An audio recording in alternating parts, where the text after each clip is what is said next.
Namaste and welcome back to the second half of our class on Saturday at SRV San Francisco. I understand that some of you maybe had trouble viewing the first half in the live streaming audience. We're sorry about that. It wasn't on our end this time, so it's just the nature of the beast, as they say.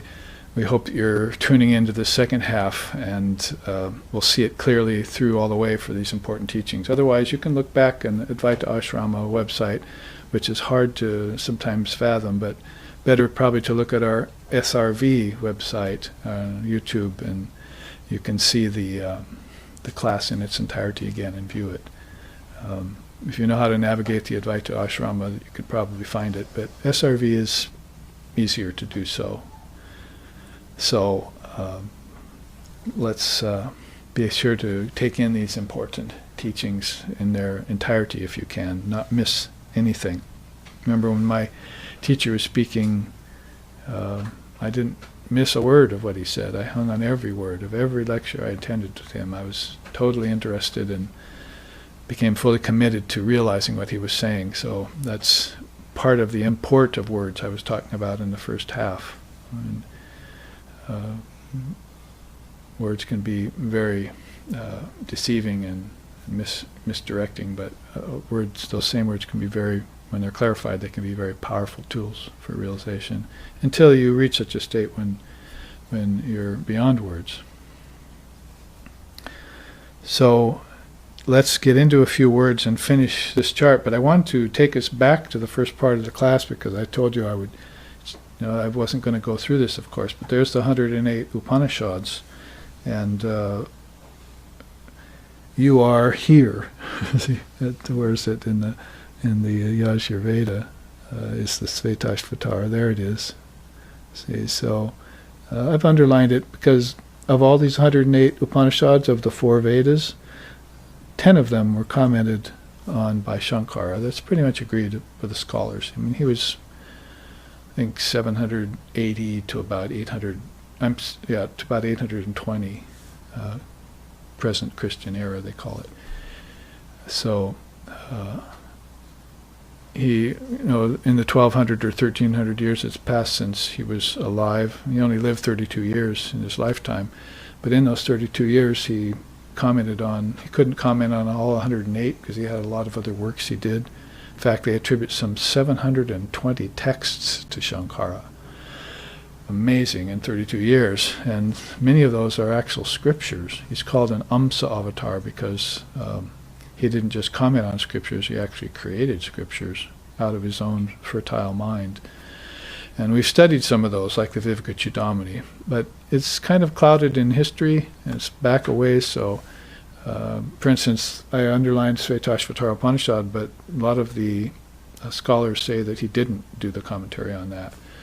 And some say he did. But anyway, this gives you an idea. There's the 10 that are underlined in these, spread out through these four Vedas. This particular Veda is divided to the Sukla Yajurveda and the Krishna Yajurveda. It's the Yajurveda, and it's got two parts. Svetashvatara Upanishad falls there, and has that beautiful ring of a more current Upanishad that's got a lot of the poetic word added to these great wisdom. When you add beautiful poetry with this high wisdom, it becomes very effective to convincing the mind to get on the path and follow it. If it's gotten off the path, it never should have, but if it needs to get back on the path, then it's very convincing. There's even slokas in the Upanishads that say this knowledge of Brahman given in the Upanishads is very sweet, very poetic, very true, and very convincing for the soul to realize its true nature, which is the purpose for being here in the physical realm, is to realize your true nature amongst the worst of circumstances, because this is where the Maya is the thickest. So if you can realize your Atman here, then you can do it anywhere, as they say. In all the realms, you'll carry it with you everywhere you go. Like Markandeya, who was a great rishi that went to all levels of Vishnu's cosmic body, and one day he fell out of Vishnu's eye and into the ocean of existence that Vishnu was floating in, Gopala in that case. And And then he got back into the eye and saw the worlds again. So he could go through all the worlds. Narada is also another great seer that can, Deva Rishi he's called, who can go through all the worlds immediately, and has access to all these inner kings of heaven within, as they can be referred to in this day and age in the tradition that most of us are raised in. So, of all the four Vedas, there you see it spread out there, and Svetashvatara falls in the Krishna Yajurveda section of the Yajurveda. And that's all I really want to say about it. I try and show this to every once in a while to all of us who are studying the Upanishads, because we usually do just study those 10 or those 11, because Svetashvatara got very popular, and so whether he commented on it or not, Shankara, it's become a very popular Upanishad that's very clear in its delivery. But the only other thing I want to do is read Swamiji's quote here, which was taken from his complete works, which are all these letters and writings that he did, and messages he sent. And these are handwritten letters way back in 1893 to people who were his supporters in India and his American disciples, his English disciples. A beautiful, massive work there. And he found him talking quite a lot about the Indian scriptures. So he says here, and he's in America and looking at how we're reacting to fundamentalist religion at that time. And he says, sober-minded men have become disgusted with their superstitious religions and are looking to India for new light. How eagerly they take in any little bit of the grand thoughts of the Vedas and the Upanishads, which resist and are unharmed by the terrible onslaughts of modern science. The theories of creation out of nothing, a created soul, a big tyrant of God sitting on a throne in the place called heaven, and eternal hellfires have disgusted the educated. And the noble thoughts of the Vedas about the eternity of creation and of the soul, they are imbibing fast in one shape or another. That's a mouthful. See, and he's been there for a while in America, and he looks in America and England, and he looks and sees how people are just turned off by religion. We still see it today, 100 years or more later.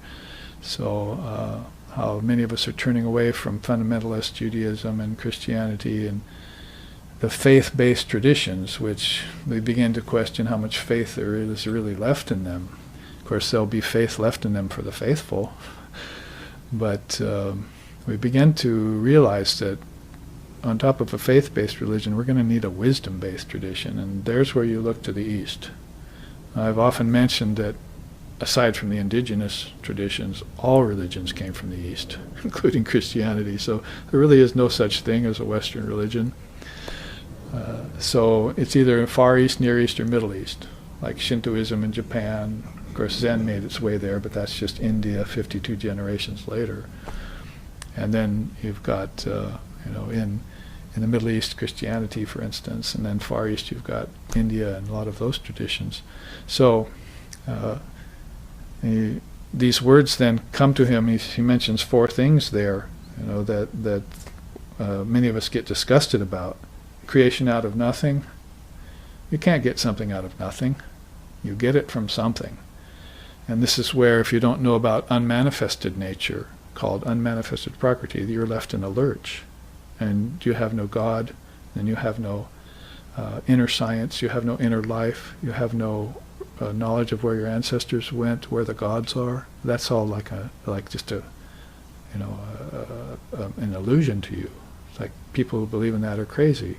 So you're godless, and they're not believing in you either, you see, because they're not satisfied with that kind of an ideology. But if you're to account for unmanifested prakriti, which you could synchronize or correlate to your deep sleep state. You see, everything is seeds in your deep sleep state. You bring those seeds into dreaming and dream with them, and then you bring them out here, and they're called objects. Objects are just thoughts made manifest. Holy Mother said that. Objects are thoughts made manifest.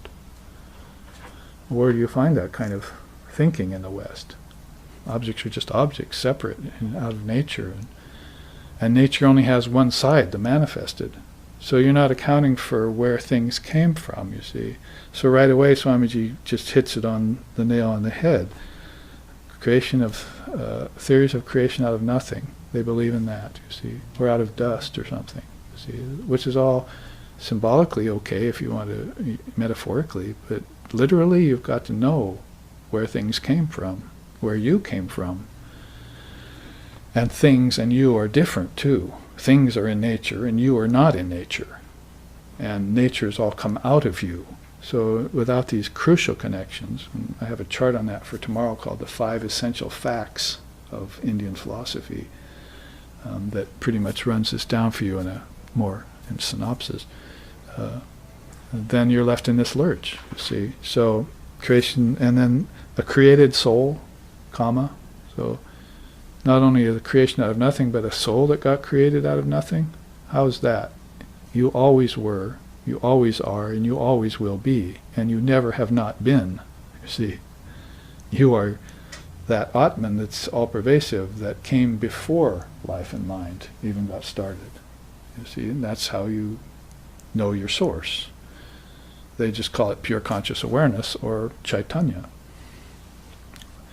If Sri Ramakrishna saw you and he wanted to greet you, he'd go, Chaitanya ho, may your consciousness be awakened, in Bengali, you see. May Chaitanya ho, may your consciousness be awakened. May all these chakras open up. May you know Brahman. May you become one with the Father, because you always are and always will be. See? So that's a whole different way of thinking than a created soul or something that got somehow pulled from nothingness, you see.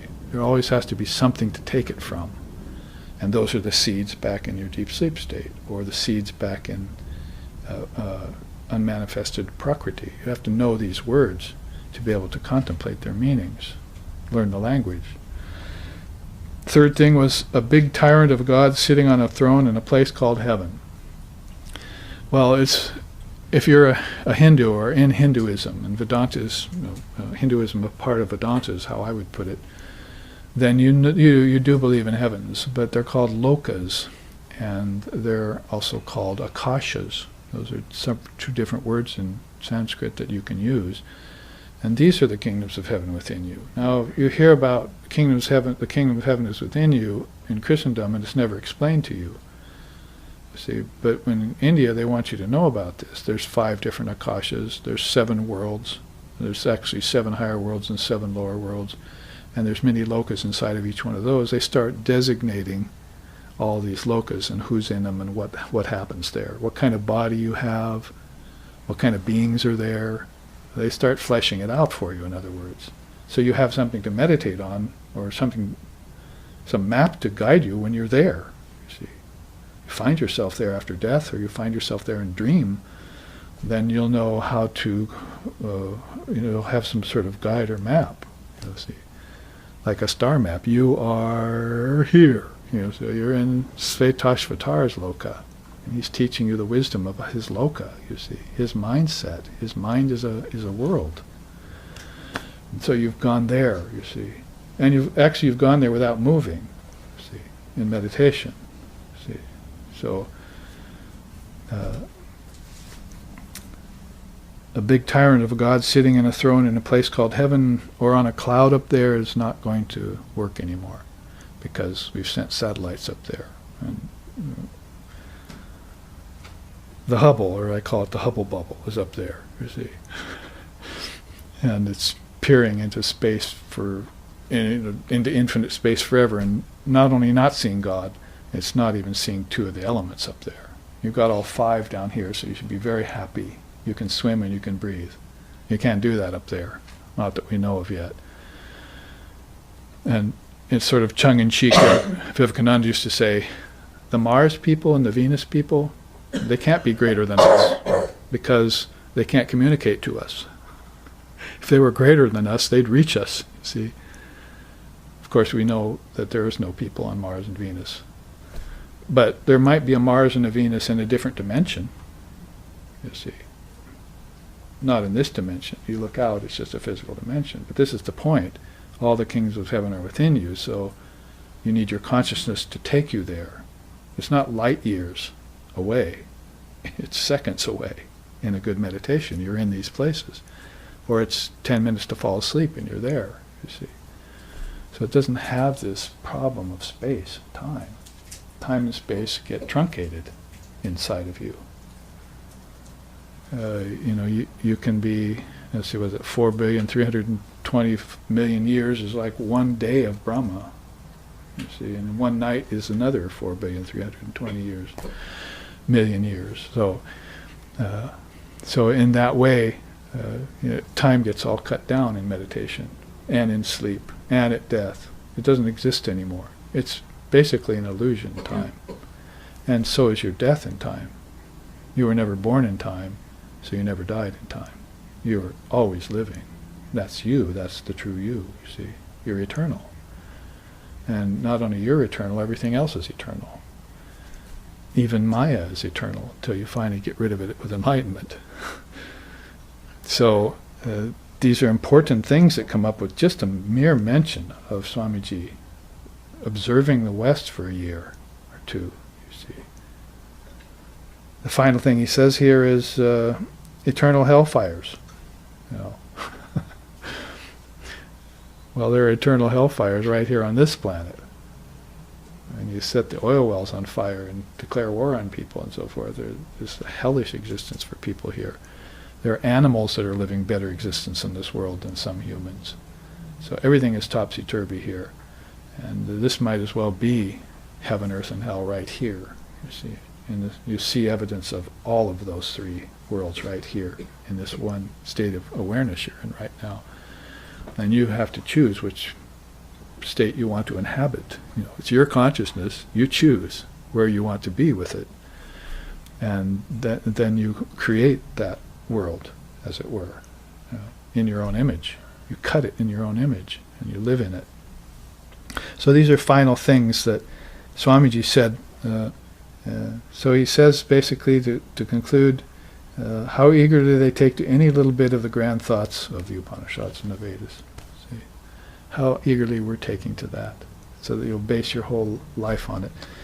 That's why we like to sing about Swamiji. Like, for instance, Kshina smadina sakaruna jalpanti mudajana nastikyantvi dantu aha dehatma vadaturaha praptaha shmaviragatabaya abhayam pratistam yada Ashtakyantvi dantu chinumana Rama Krishna dasavayam.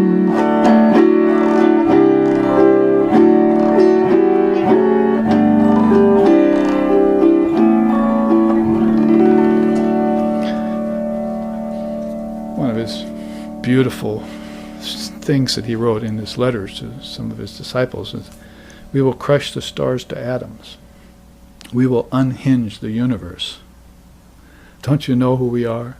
We are the children of Sri Ramakrishna. This recent Christ figure, you see, who has come amongst us in this day and age. We are the children of Sri Ramakrishna. So we'll crush the stars to atoms, we'll unhinge the universe, we'll see through space and time, in other words, and see through to our timeless, spaceless essence, see, where all of us reside as one consciousness. We're not fragmented anymore. We're not variegated. We're not spread, far-flung across many worlds. This is not two-ness, you see. If you say oneness, you're going to limit it. So you're about to say not two-ness, where we all exist. One soul in many bodies, if you want to put it that way. And he goes on to say that nectar, which is obtained by churning the ocean of the Upanishads and Vedas, into which Brahma, Vishnu, and Shiva have poured their life essence, which is fortified by the avatars, God incarnate in human form, Sri Ramakrishna holds that nectar in fullest measure in his own being. See? So those realized souls who hold that all inside of themselves, that nectar which has been churned in the ocean, you see, by Brahma, Vishnu, and Shiva, and other seers and sages have poured their life force into that. That's these teachings of the Dharma that you're getting. So hold them sacrosanct and don't just affirm them. My teacher said, affirmation is not enough. You have to follow it up with intense spiritual practice. And Vedavyas, the father of Vedanta, because he gathered all these for us before they got lost in a recent age, he said, and I quote him,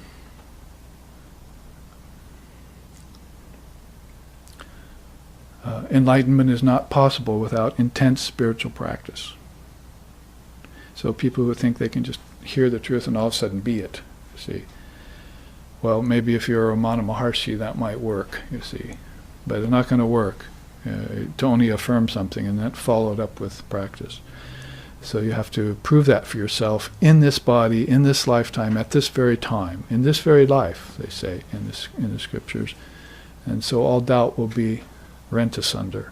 See, you'll make doubt itself, and you'll make fear afraid of itself, and you'll put death in its own grave. My teacher used to say, put death in its own grave. So some words about that. Now let's return here to the final vestiges of this chart on the Priyastika body. We talked about this 5 senses. They're in awareness of the 5 elements, we said. So a point about that was the elements came after the senses. This is why you need to meditate on earth, then meditate on water, then meditate on fire, then meditate on air, and then meditate on ether. Some very high thoughts, even amongst Westerners like Einstein and others, came when they meditated on ether, space. See? But they did not transcend physical space yet. That's the difference between a genius and a seer. A seer will see through physical space and know that there's a space of the ancestors, there's a space of the celestials, there's a space of the gods and goddesses, and there's a space of the Trinity. And these are the 5 akashas back inside of you. Kingdoms of heaven within you have now been defined for you, at least through Indian tradition. So now you know when you see your ancestors, or when you have a vision of a god or a goddess, you know what realm you're getting that from, you see. And most importantly, to know that it's within you. Meditate on the Lord as thine own self, seated in the heart, right? That's the most liberating and wonderful realization to have, that it's all within you. What, little old me? See, not your little old ego. You see, and your confused mind and your misinformed intellect, not those. They'll never know that. You'll have to trace them back, you see, to the dreamer, and then awaken from the dream. You know, many traditions like Sufism and others have placed great import upon the dream. So I've had Sufi students who are interested in Vedanta come and say, well, what does Vedanta say about dreaming? I said, to wake up from them. Basically all I can tell you. To wake up from every dream, because it's all projection of your mind. Even beautiful dreams are projections of your minds. Worlds are projections of your minds. You're dreaming yourself in some heaven with a bunch of gods and goddesses. It's a dream. Dreamer awake, you must, you must. It's a famous song in India. So that's a beautiful thing about the non-duality of India. That it's always looked at it from the standpoint of a reality that's not in Maya, that doesn't dream, that's not in the realm of heavens, or it's not in name and form. Because the minute name and form is conceived, that's when Maya is in operation. So you have to immediately say, oh, I'm in this risky place now. I must withdraw and observe this. I'm in a fog bank. I have to find a hill above it to look down on it. Because I'll imagine all sorts of things in a fog bank that aren't true. There's a bear there. There's a noise. See? You have to get up above that fog bank and watch the sun dissipate it to know that it was nothing ever. Nothing ever could harm you. Nothing could hurt you. Nothing should frighten you. And it's all mental projection. And coming from collective mind as well as your individual mind. If you can deal with that's coming from your individual mind, but very difficult to deal with the collective mind. See, that's where the universal ocean of suffering is. All you can do is hopefully fish yourself out of that, and maybe a few other souls. But they're going to hell in a handbasket, I think is the expression. There's nothing you can do to help them. They are going to dream these dreams of eternal damnation. See? And if they dream those, they'll become part of religion, and religion will insist that they're true. See? And then they will be true, because many minds believe in them, right? So there is a hell to go to, and there is a devil. But the seers don't believe there's a hell to go to, and they don't believe in an incarnate devil, and they've never seen those, you see. They've seen people fall into them and try to fish them out of them, but they're living in a realm of light, of Shabda and Jyoti, divine sound and divine light. That's their realm. They hear only the truth, they see only the truth. This eye has been opened, see, and they're never going back, except maybe to help you. And so, why don't you save them the trouble? See? Save them the trouble of having to take on a body and come down and suffer, give their blood or whatever, you see, be poisoned, be crucified like Buddha and Jesus. Raise yourself up to that, right? Don't pull it down to you. Vivekananda's beautiful quote. Be a noble soul. Realize your true nature. Don't drag your feet anymore. Take the bull by the horns. See? That's the Brahma bull, by the way.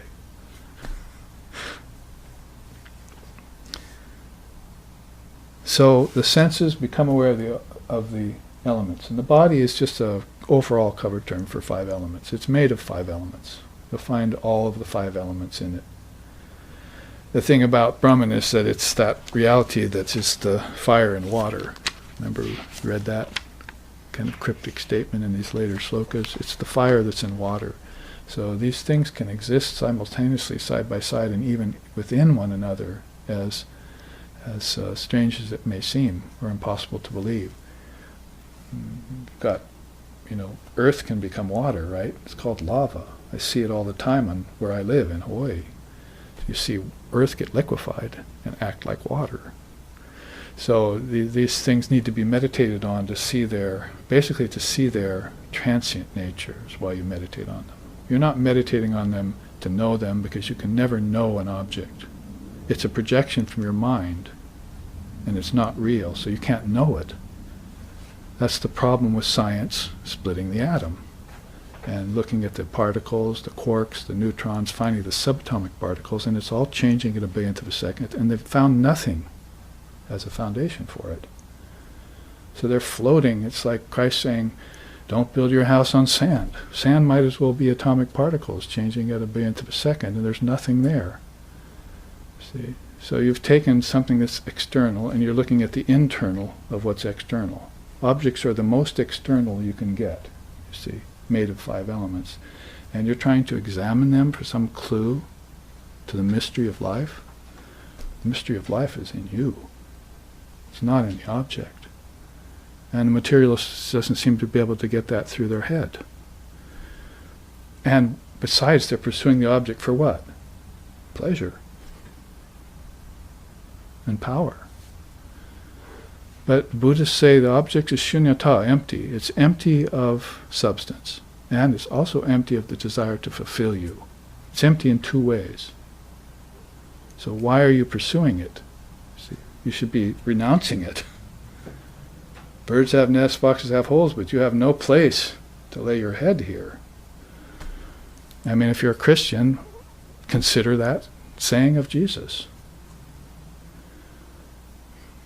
And don't just think, oh, save me, save me. Think, He's given me everything I need to save myself. And for 2,000 years, I haven't done it yet. You see, how many lifetimes in 2,000 years, you see? Who's our mathematician here? So, basically, they're not saviors, they're exemplars. And when they come, they take the trouble to come, and the meaning of all that is that you can give this up. They come out of a place that's fully renounced and formless and light-filled, and to tell you that you're grasping at straws here, grasping at atomic particles. And call that faith if you want. You see, develop some faith in it, but we call it higher wisdom. Well, tomorrow we'll look at it in terms of what is higher wisdom and what is lower wisdom. And that will be in the sloka coming up. All right, so let's say that you come down this far and then you just return to Brahman, no problem, right? You take a body and you give it up. Like children outgrowing clothes, Krishna says in the Gita. Once they grow up. So you just take on a body and give it up. Take on another one if you want. But if you come down any further, sankalpa, vikalpa, that's the origin of illusory dream life. You see, this is the dreamer who had something to dream about, but then illusory dream kicks in, and you're imagining all sorts of fanciful things and getting lost in them for lifetimes. Then karma, kama bandha, that is desire, kicks in. Bondage to real, as if cause and effect were real. See, you're suffering it, so you think it's real. So you build a samskara in your mind, suffering is real. But resist not evil, and know that suffering is not real. So you're beyond suffering. You can lift yourself up and out of suffering, even physical suffering. Sri Ramakrishna had cancer of the throat, and somebody asked him, "Do you suffer the pain of that?" He said, "Only when I talk to you. As soon as you go, my mind will go back up to the feet of Kali, and I won't feel this." So it trained his mind off the body. I mean, put it as simply as you possibly can. There are dynamics to that training, but if you just want to synopsis it like that, he just trained his mind away from the body. You do the same thing when you have a headache and read a book. See, it's not that great a thing to master. As long as you're reading the book and you're concentrated on that, your headache's gone. As soon as you put the book down, oh, I have such a headache. You see. But you're the headache. You see, you're causing the headache and concentrating on the headache. Transcend it. Be done with it. Find a solution. So that's called a samskara when you build a habit around suffering, cause and effect. And then it'll pursue you into the next lifetime. That's where the Buddhists call this the nidanas. See, they're conditionings. That you're making new conditionings in this lifetime based upon a last lifetime. And this lifetime and last time together will condition your next lifetime. That's 3 lifetimes. One to cause the karma, one to realize you're bound by it, kamabandha, and one to live free. See, that 3rd lifetime is very important. You'll need a conscious death for that. And then coming back to live as a free soul. To erase that samskara, that death is real, that suffering is real, that embodiment is real. See, you'll erase that for all times. And then there's 10 pure lands that you can attend above that. See, even the Buddhists have their idea of these other kingdoms of heaven, their way of explaining that. The 10 pure lands.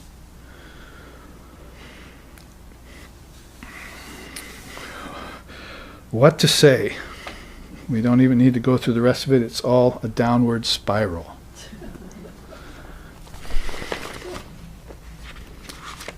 But we could say this about it, to end on a more sweeter note. When we read this quote, you see, he says, Lord Vashishta that is, one of the 10 mind-born sons of Vashishta says, when the various elements are purified, Kundalini Shakti loves to sport through the Priyastaka body. So Kundalini Shakti will let you come down this far and will save you from the rest of this. See, if she gets into your 6 chakras.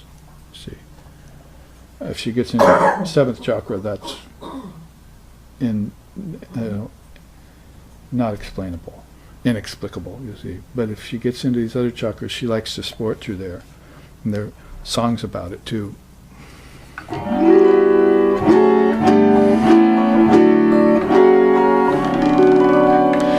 Kula Kundalini Guma Bhanja Kahe Redi Granti Vidarana Kara Kahe Mama Manasa Chanchala Ratra Dine Gurudeva Daya Kara Dina Jane.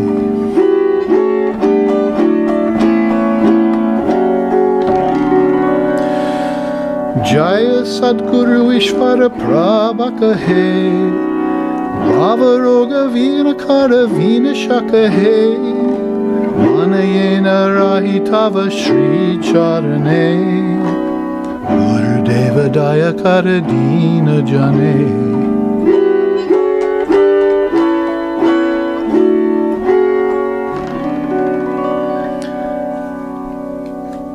Devendranath Mazumdar, one of Sri Ramakrishna's householder disciples, sings this. The powerful spiritual force at the base of the spine awakens at thy touch. And the bondage of desire disappears when you grant detachment and discrimination. But my mind remains restless despite these blessings. Go figure, right? O teacher divine, kindly shower compassion on thy humble devotee. See? So it's like you are that, and Mother is within you, and she's granting you these blessings and boon, but your mind still remains restless and won't be content. You see, Sri Ramakrishna told a story about the two stepdaughters and the stepmother, and she had a bowl. She measured out rice to them each day for their meal, exactly the same amount in the bowl. You see, so they never got any more or any less than they didn't get more than, they wanted more, but they didn't get it. See? So one day she drops the bowl and it breaks, and they both think in their minds at the same time, now we'll get more. But she says, my hands are the same size as the bowl. They only measure out the same amount. You're not going to get more. It's really a teaching in the song Divine Mother tradition that says just be content with what you get. That's exactly what you need and not more. Now, if a whole country like America took that, letter of the law and made it their modus operandi, you see, then we wouldn't be going to other countries and trying to get more from them, you see, and keeping what we have and hoarding it, you see. All this domineering and dominating and selfishness and greed and all that would go away. So you realize that supply and demand is all in her hands, and she'll give it in the right timing too. Right timing is extremely important principle. Auspicious timing, they call it in India. If I have to come back to earth, I've figured out what I want. If I have to take another birth, auspicious timing. That would be my prayer. You see, it's like being on United Airlines 2 days ago. You see, it wasn't auspicious timing. Canceled the flight. Rebooked me after 5 hours of standing in line, took me to another island, didn't pay for my ticket there, got there, and my ticket didn't register. They wouldn't let me on the flight. So I was like 48 hours I was in, a burning hell loka, called United Loka. See?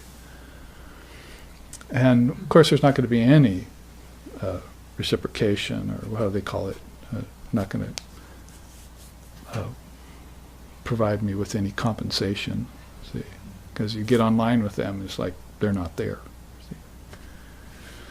So, auspicious timing, please, Mother, give me that. Let me never be anywhere near situations like that. You see? And don't take me near the mass of humanity that's in delusion either. I think Swamiji put it best. He said, God save all of them, but save me from them.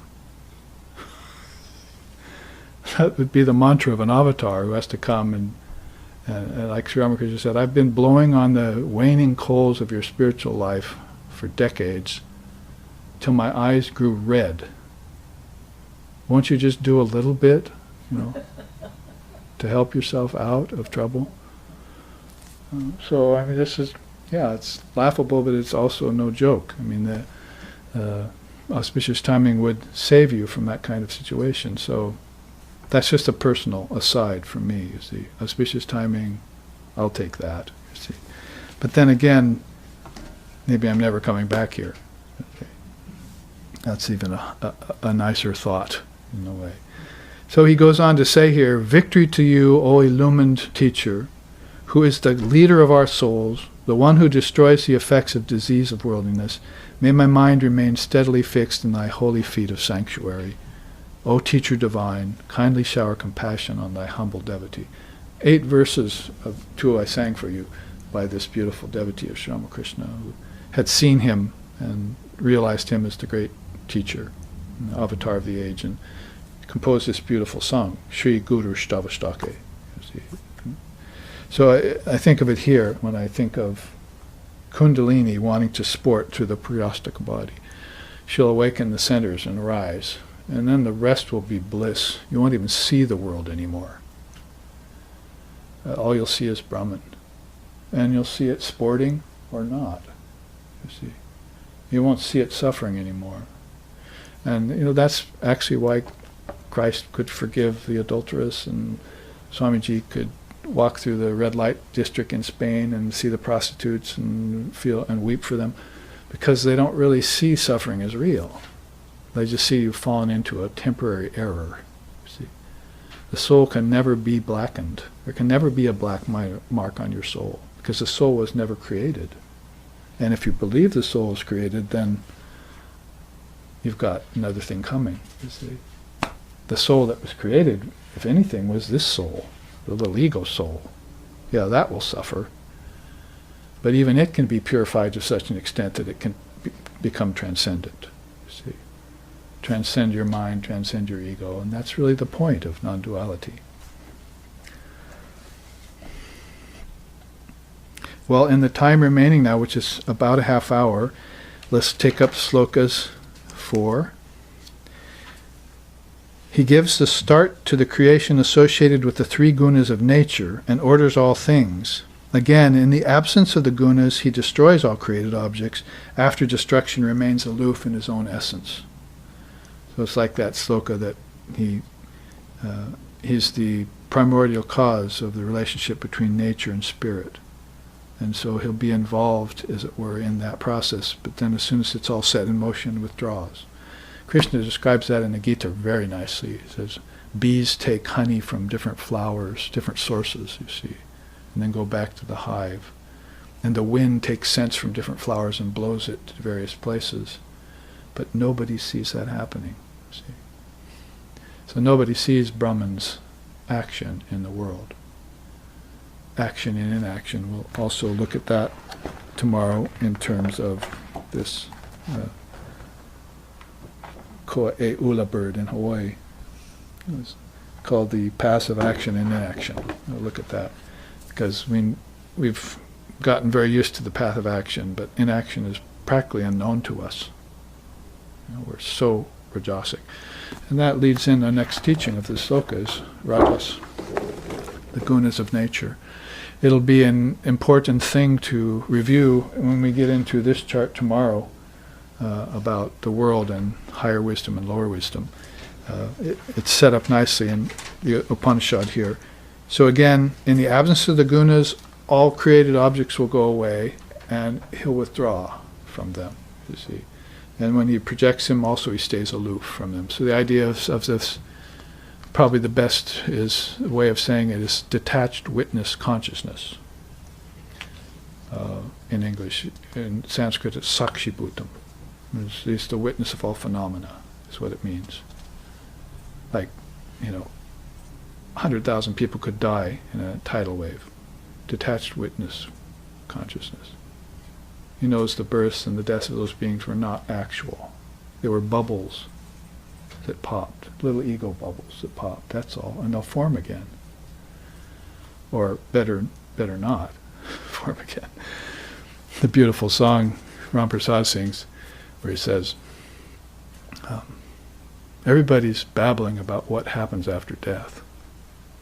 But Divine Mother has revealed to me the secret. We will be in the end what we were in the beginning, bubbles rising, forming, and dissolving in Mother's infinite ocean of consciousness. We will be in the end what we were in the beginning, bubbles rising, forming, and dissolving in this ocean of consciousness. See? So whether to take a form or not, to be or not to be, as the insect in the hive said. See? To be or not to be. See? Should I take a form or should I leave it alone? See? Well, if you do take a form, says Lord Vashishta, you better do it in consciousness. See, live a conscious life and aware, and bring your discrimination with you. You don't leave home without the MasterCard, right? So you don't leave this home without Viveka card, you see. The card of discrimination and attachment. You need to show that all the way along. You need to show it to your parents, so at 14 you can walk away from them and say, I have to be about my father's business, you see. And you need to show it to Yama at the time of death, and you need to show it to the god of karma when he comes looking for you. No, I have discrimination, sorry. I don't have no karma, I have no death, and I have no parents. You know how we sing it, right? You often do. Om Namrichurna Shanka Name Jati Beda Pita Naiva Me Naiva Janma Mata Na Janmaha. I have no birth, I have no death, I have no father, I have no mother. Chidananda Rupa Shivoham Shivoham.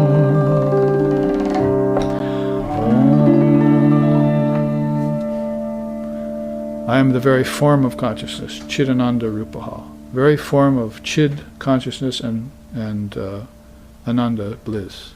I am Shiva, I am Shiva. So if I'm Shiva, then I have witness consciousness. I can watch it all dissolve.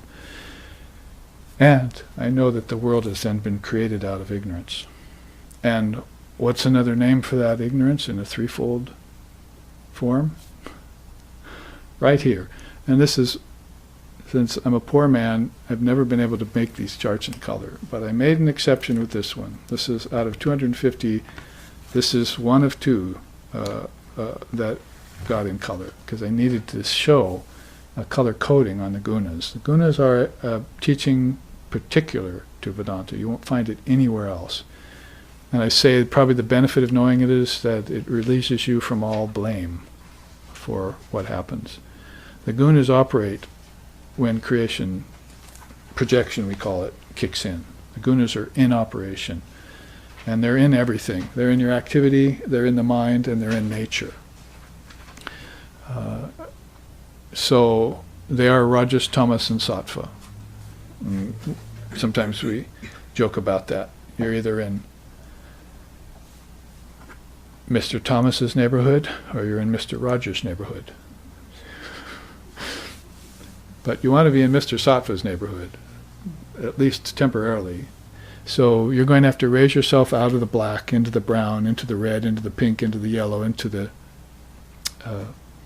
off-white, and into the clarity of pure sattva, you see. So you have to transcend the three gunas, and there's swamis with that name. There's one swami that Sri Ramakrishna said, what do you want to have your name be?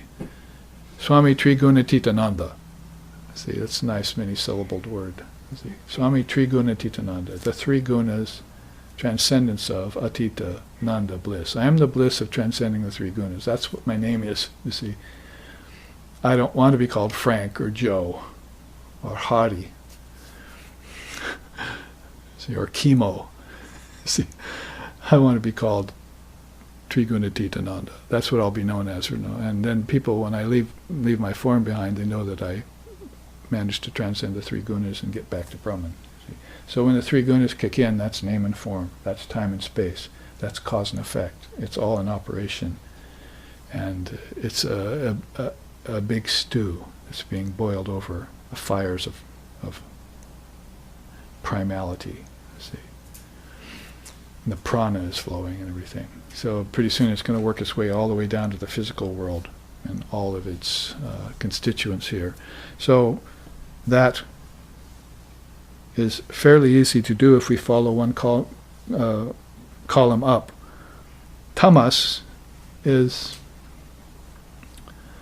probably the best word for it is just heaviness, slothfulness.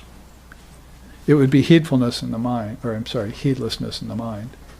But in nature, it would just be inertia might be a good scientific word to put on it. So, depending on which mode you're going to look at it in, tamas is just blackness, heaviness, heedlessness, inertia. Very difficult to move out of. If you want to put it in the mind, the sick mind, it's depression. That's tamas manifesting itself. Real deep depression, with no recourse out. It'd have to get active, at least begin to bring a little activity into it in order to begin to pull yourself out. That's why they say if you're depressed, go do something, And depressed people come to me, I say, best way out of this is to go help someone, serve someone. You're thinking about yourself all the time. You get depressed, so go serve someone else. That's like the natural way out of depression. Pretty soon you'll be working, and that will become your problem. You'll get rid of a greater problem for the lesser problem, and you don't want to develop a habit of work like our society has done. I can't even tell young people to come to class or to retreats, and they say, my bosses are having me work on weekends. I say, well, come on Sunday class. Well, no, they're having me work on Sunday too. It's an evil of the age. And it's all for money and power and pleasure, basically.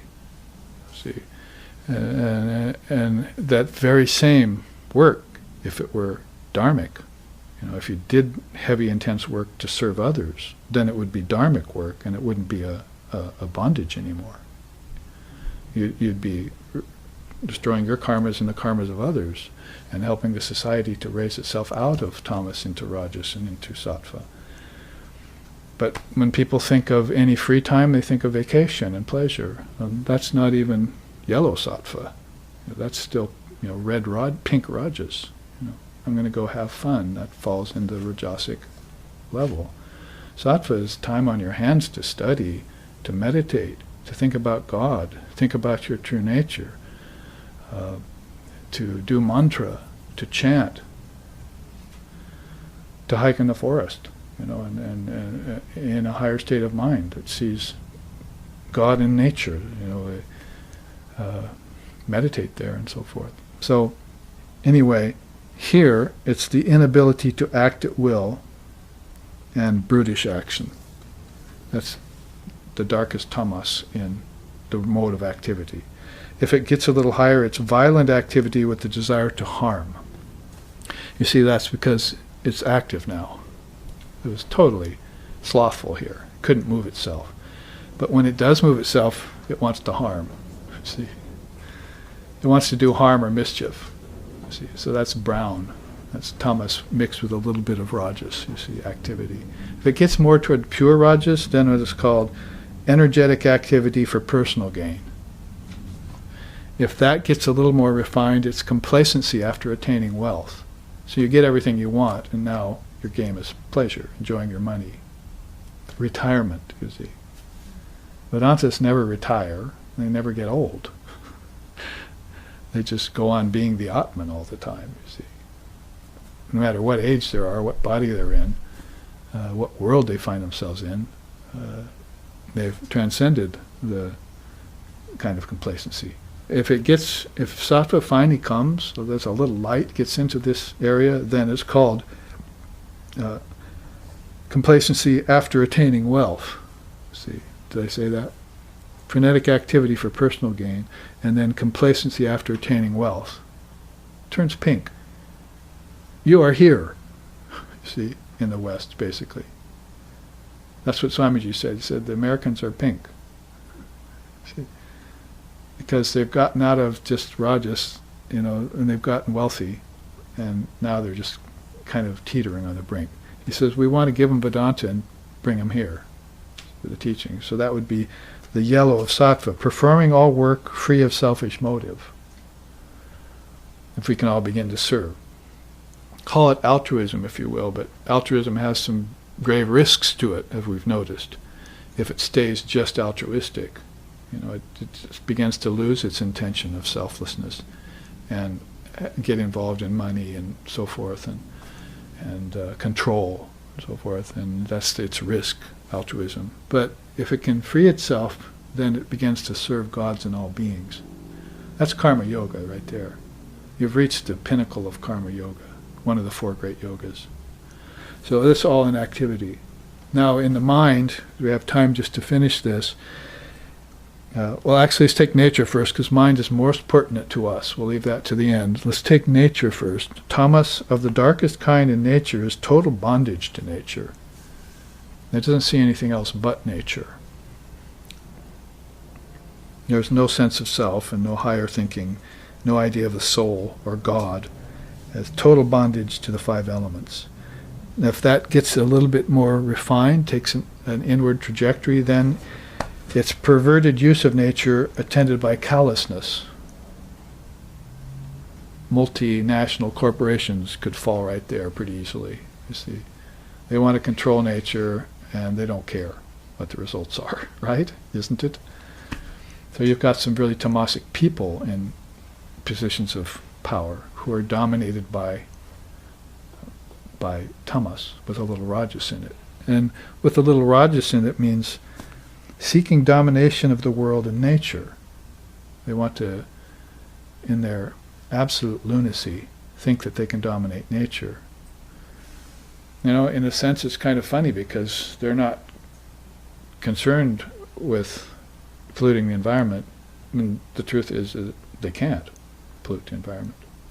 The humans are all up in arms about that. There's no way you're going to dominate nature and pollute the environment. This world has been here much longer than your 100-year lifetime or 200-year company, multinational corporation. It'll just rejuvenate itself. Nature has a tendency to do that, you might have noticed. Oceans will become pure again, air will become pure again. Might have to go through some upheavals, but you can't affect nature.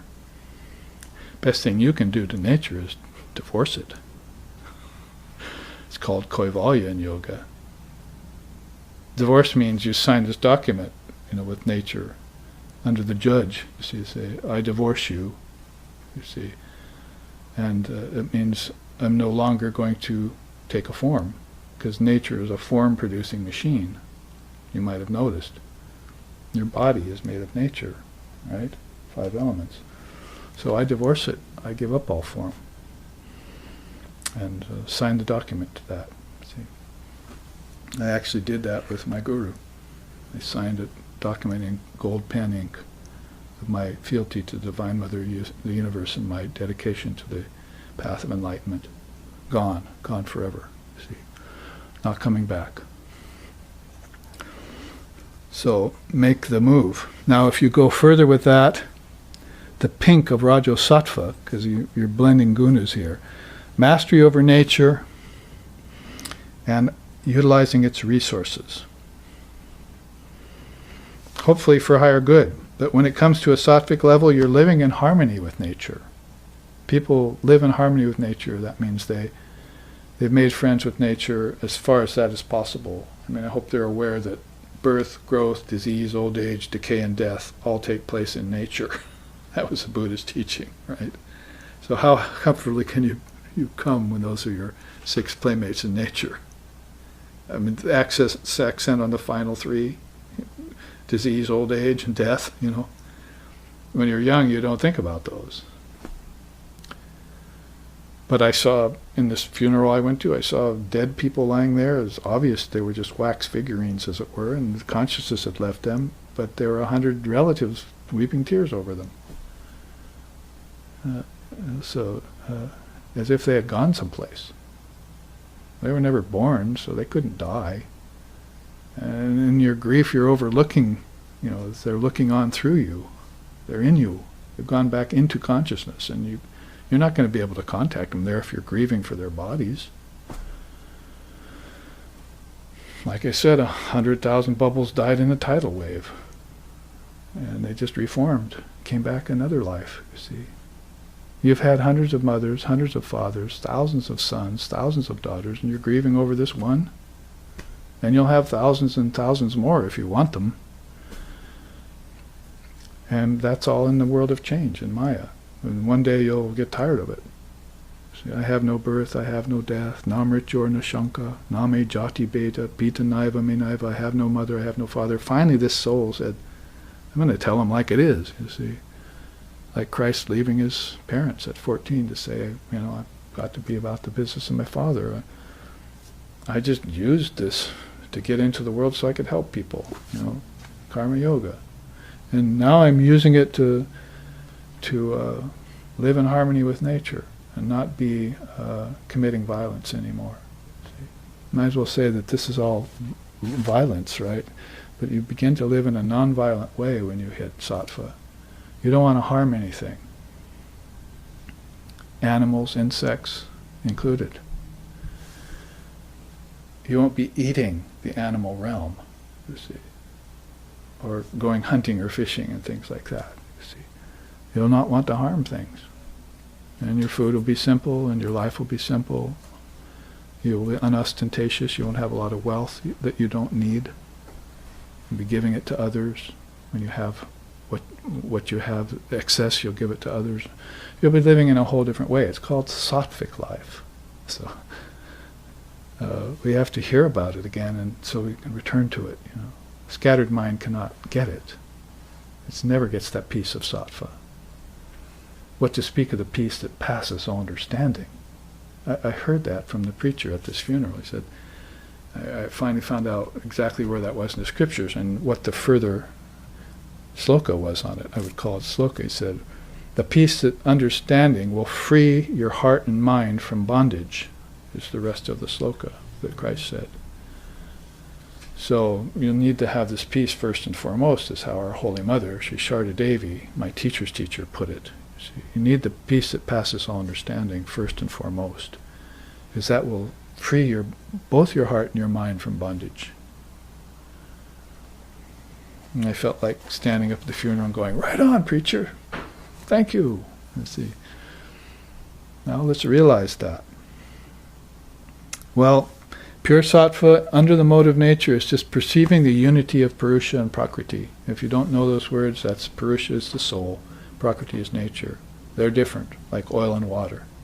They have a relationship and they mix, but they're two different principles. You are not nature, and the soul, nature cannot become sentient like you might have noticed. And in fact, since it's come out of you, it's taking on your light. You're the one that's making rivers flow. You're the one that's making sunshine. You're the one that's watching things grow in earth that you produced. You see, you're the witness. It all came out of you. Who else would it come out of? God didn't create it. He's not a creator. He's a transcendent reality. He's not even a he. That's the one problem with the Svetashvatara Upanisad, is he, But of course they're mentioning she, the mother. They kind of reserve her for her own special reality, Shakti. She's the Devatma Shakti, right? Devatma Shakti, Nagunaya Nagunam, is beyond the gunas. That's what we're talking about. See, Te Dhyan Yoga Nugata Apashan, Devatma Shaktim, Sagunaya Nagunam. See, so she's beyond the three gunas. Devatma Shaktim, the divine mother energy and everything. So Prakriti would actually be under her control, and if you have pure sattva, you'll see that, the distinction between the Purusha and the Prakriti. You'll know the difference between the wheat and the chaff. See, finally. And you can get nourished with the wheat, and the chaff you can get behind me, right? Most people are living on the chaff in this world. That's what they live on, Maya.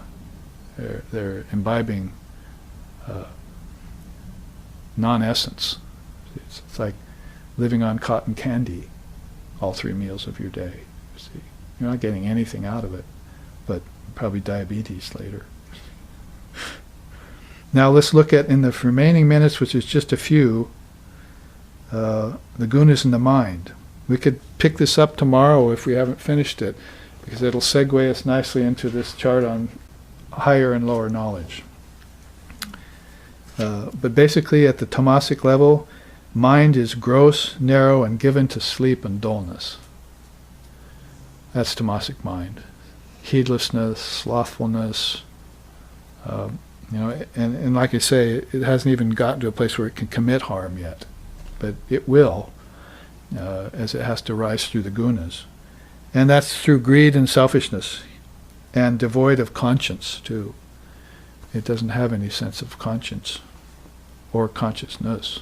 Both are alien to it. But as it gets refined into rajas, it's a restless mind preoccupied with ego and the senses. See?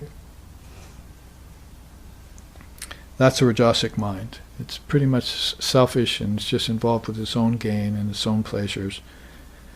But if it turns pink, it starts to do altruistic work for the good of society.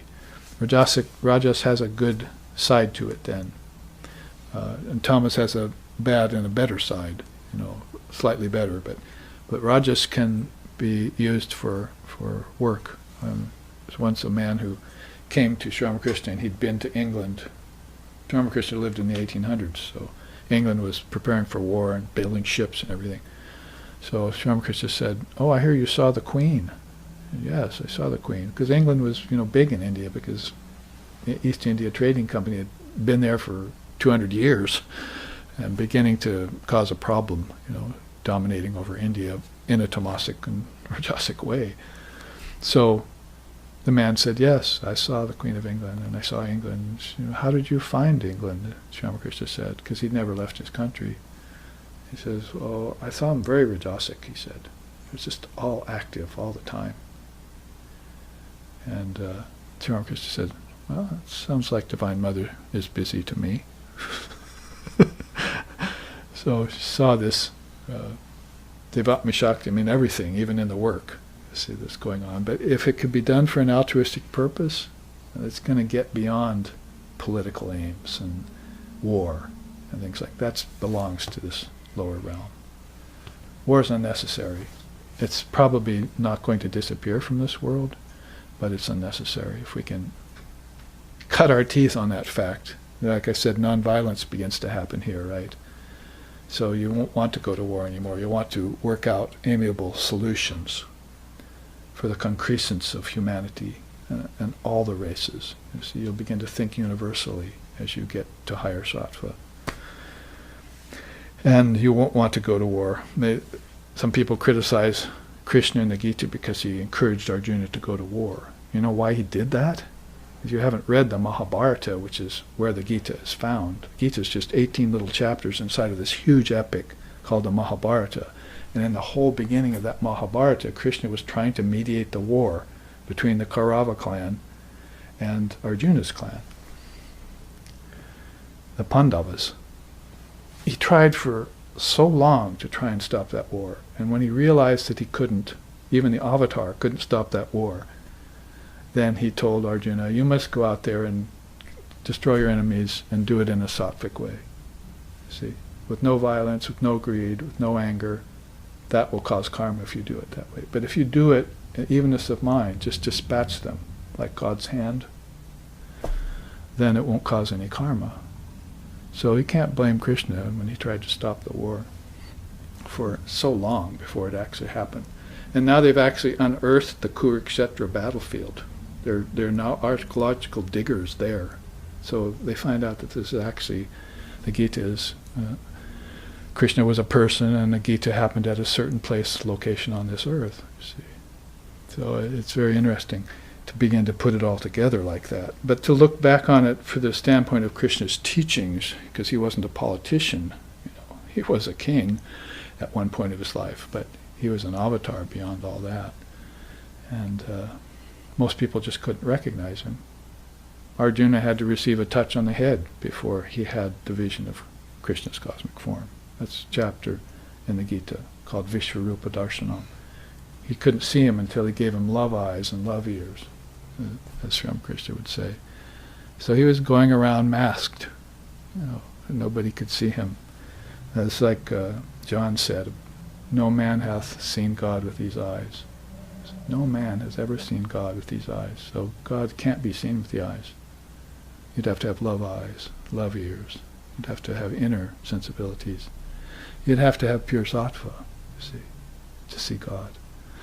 So what does sattva have to do with there in the mind? Intense spiritual practice for gaining knowledge. It's interesting to compare that to, complacency and laziness and money and domination, all these, actually the sattvic person begins to do spiritual practice with the time on their hand. They want to know the truth. They don't want to be caught in this anymore. Wars are possible, domination is happening, violence is right next to you, death is on your trail. Death is there, like harvesting heads like pumpkins. Upanisad say, harvesting old gray heads like pumpkins in a pumpkin patch. So it's all right there on your tail.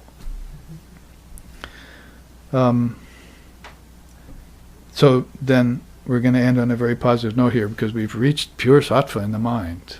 That's a very, very beautiful thing. And it says here, approaching attainment of God realization. So you won't want to stay just with sattva. That's a big teaching. Although sattva is much better than rajas and tamas, this is cyclic. Your mind will be sattvic one day and you'll wake up and it'll feel dull. And then you'll get restless another day, and then you'll get back to balance. And this is something that's known by people. And this is one of the greatest teachings of the gunas, because it's in nature, and it's in activity, and it's in your mind. It's not in you. See? This is a teaching on detachment from the gunas, until you can transcend them. But when you do transcend them, you'll do practice, you'll approach the attainment of God realization, and then you'll reach the Brahman state. Those will be qualified for my Brahman state, who transcend the three gunas, says Sri Krishna in the Gita. So here, let's end with our chant, a few minutes late, but we did manage to finish this important teaching on the three gunas that was color-coded.